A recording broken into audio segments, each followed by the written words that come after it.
Hello दोस्तों, welcome back to my channel CA earners. मेरा नाम है अभिषेक। आज की वीडियो में हम बात करने वाले हैं एम्बेडेड डेरिवेटिव्स के बारे में। एम्बेडेड डेरिवेटिव्स क्या होते हैं, इनका पर्पस क्या होता है और इनकी अकाउंटिंग कैसे की जाती है। दोस्तों, ये टॉपिक प्रैक्टिकल एस्पेक्ट से सीए फाइनल फाइनेंशियल रिपोर्टिंग के लिए इम्पोर्टेंट है और थ्योरेटिकल एस्पेक्ट से सीए फाइनल एसएफएम के लिए इम्पोर्टेंट है। वीडियो का पूरा फायदा उठाने के लिए वीडियो को एंड तक देखिएगा। तो चलिए शुरू करते हैं। सबसे पहले बात करते हैं एम्बेडेड डेरिवेटिव के मीनिंग की। दोस्तों, डेरिवेटिव एक ऐसा कॉन्ट्रैक्ट होता है जो अपनी वैल्यू डिराइव करता है अंडरलाइंग एसेट से। तो एम्बेडेड डेरिवेटिव क्या हुआ? कंपनीज एक प्रॉब्लम फेस करती हैं। जब भी कंपनीज डेरिवेटिव यूज करती हैं तो उसका मार्क टू मार्केट होना कंपलसरी है, जिसकी वजह से उन्हें डेरिवेटिव्स को P&L अकाउंट के थ्रू पास कराना पड़ता है। When derivative passes through P&L, it causes income volatility.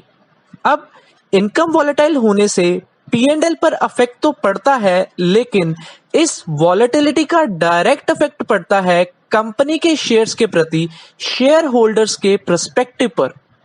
किसी भी तरह की वॉलेटिलिटी को फाइनेंशियल मार्केट में इन्वेस्टर्स द्वारा नेगेटिवली वेलकम किया जाता है और इसकी वजह से कंपनी का शेयर प्राइस गिर जाता है। इससे कंपनीज नाखुश हो जाती हैं क्योंकि डेरिवेटिव्स यूज करने से उनका शेयर प्राइस मार्केट में फॉल कर जाता है। इस सिचुएशन में से खुद को निकालने का कंपनी ने एक बढ़िया तरीका सोचा। कंपनीज ने सोचा, सारी प्रॉब्लम शुरू होती है डेरिवेटिव यूज करने से। ना हम डेरिवेटिव यूज करते और ना हमारा शेयर प्राइस गिरता, लेकिन डेरिवेटिव्स का यूज ना करना भी कंपनीज के लिए इम्पॉसिबल था। तो कंपनीज ने एक तरकीब सोची कि कुछ ऐसा किया जाए, हम डेरिवेटिव्स यूज तो करें लेकिन वो P&L के थ्रू पास ना हो। तब कॉन्सेप्ट आया एम्बेडेड डेरिवेटिव्स का। एम्बेडेड डेरिवेटिव्स में कंपनीज एक होस्ट कॉन्ट्रैक्ट करती थी और डेरिवेटिव को उस होस्ट कॉन्ट्रैक्ट में एम्बेड कर दिया करती थी। आसान भाषा में कहूं तो छिपा दिया करती थी।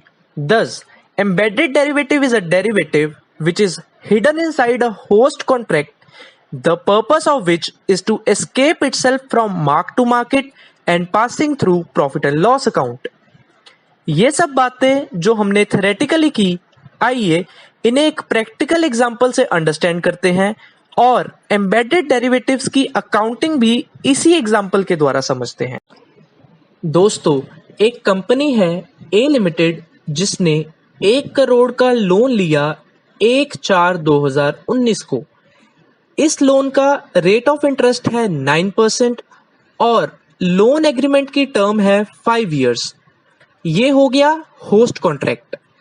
इस कॉन्ट्रैक्ट में एक क्लॉज ऐड किया गया कि कंपनी कभी भी लोन का टेन्योर समाप्त होने से पहले लोन रीपे कर सकती है 1% की पेनल्टी पे करके। और ये हो गया हमारा एम्बेडेड डेरिवेटिव। मार्केट में सिमिलर लोन्स पर रेट ऑफ इंटरेस्ट है 7%, प्रोवाइडेड उन लोन्स के साथ प्रीपेमेंट ऑप्शन नहीं दिया जाता। 1 साल बाद इस ऑप्शन की मार्केट में फेयर वैल्यू है ₹5,80,000। आइए अब इसकी अकाउंटिंग करते हैं। दोस्तों, केस ए में हम कंपनी ने जैसा सोचा था कि डेरिवेटिव को होस्ट कॉन्ट्रैक्ट में छुपाकर बच जाएंगे, उस हिसाब से अकाउंटिंग करते हैं। 1 अप्रैल 2019 को कंपनी ने जर्नल एंट्री पास की, bank account debit to loan account ₹1 crore being loan raised. Year end पे कंपनी ने लोन अकाउंट बनाया। 1 अप्रैल 2019 वाली एंट्री पोस्ट कर दी। 31/3/2020 को फाइनेंस कॉस्ट ड्यू हुई 9 लाख रुपीस और कंपनी ने इंटरेस्ट एक्सपेंस पे किया 9 लाख रुपीस, जिससे कि क्लोजिंग बैलेंस आया ₹1 करोड़। दोस्तों, इस केस में वही हुआ जो कंपनी चाहती थी। वो डेरिवेटिव को होस्ट कॉन्ट्रैक्ट में छिपाने में सफल हुए। ये देखकर इंड AS 32 लेकर आया स्प्लिट अकाउंटिंग। इंड एस कहता है अगर ये तीन कंडीशन सेटिस्फाई हो गई तो होस्ट कॉन्ट्रैक्ट और एम्बेडेड डेरिवेटिव को स्प्लिट करना होगा और उनका अलग अलग ट्रीटमेंट किया जाएगा। पहली कंडीशन, होस्ट कॉन्ट्रैक्ट को मार्क टू मार्केट करने की जरूरत नहीं है, क्योंकि अगर होस्ट कॉन्ट्रैक्ट को ही मार्क टू मार्केट करने की जरूरत हुई तो एम्बेडेड डेरिवेटिव खुद ब खुद मार्क टू मार्केट हो जाएगा। दूसरी कंडीशन, होस्ट कॉन्ट्रैक्ट में जो क्लॉज है अगर वो सेपरेट होता तो एज डेरिवेटिव ट्रीट किया जाता। और तीसरी कंडीशन, डेरिवेटिव और होस्ट कॉन्ट्रैक्ट क्लोजली रिलेटेड नहीं है। हम मान के चलते हैं कि मेरी इस एग्जांपल में ये तीनों कंडीशन सेटिस्फाई हैं और हम अप्लाई करते हैं स्प्लिट अकाउंटिंग। सबसे पहले हम लोन की प्रेजेंट वैल्यू कैलकुलेट करेंगे। पीवी कैलकुलेट करने के लिए फ्यूचर कैश फ्लोज को डिस्काउंट करेंगे एट द रेट 7%, जिससे कि पीवी ऑफ लोन आई 1,08,20,000।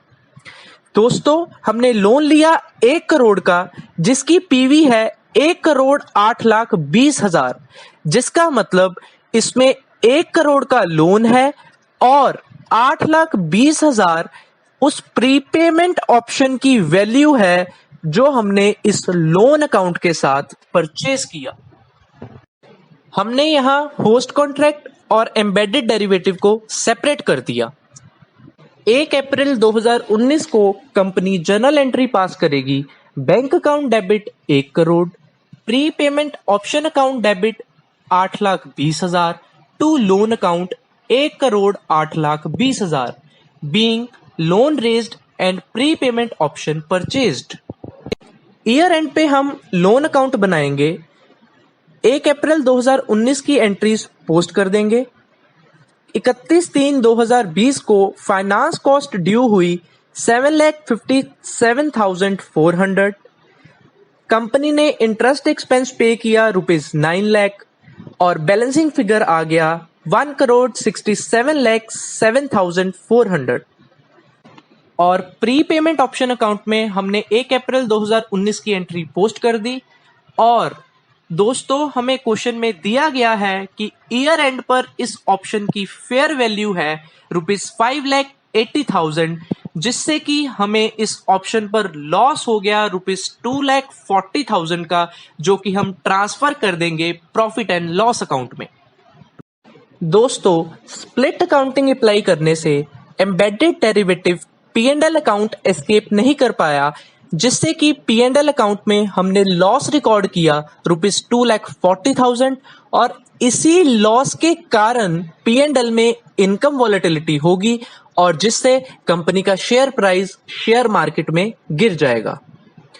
इसी के साथ आज की वीडियो यहीं खत्म करते हैं। उम्मीद है आप सबको वीडियो पसंद आई होगी। वीडियो पसंद आई हो तो वीडियो को लाइक और अपने दोस्तों के साथ शेयर करना ना भूलें और सब्सक्राइब करें CAE अर्नर्स को।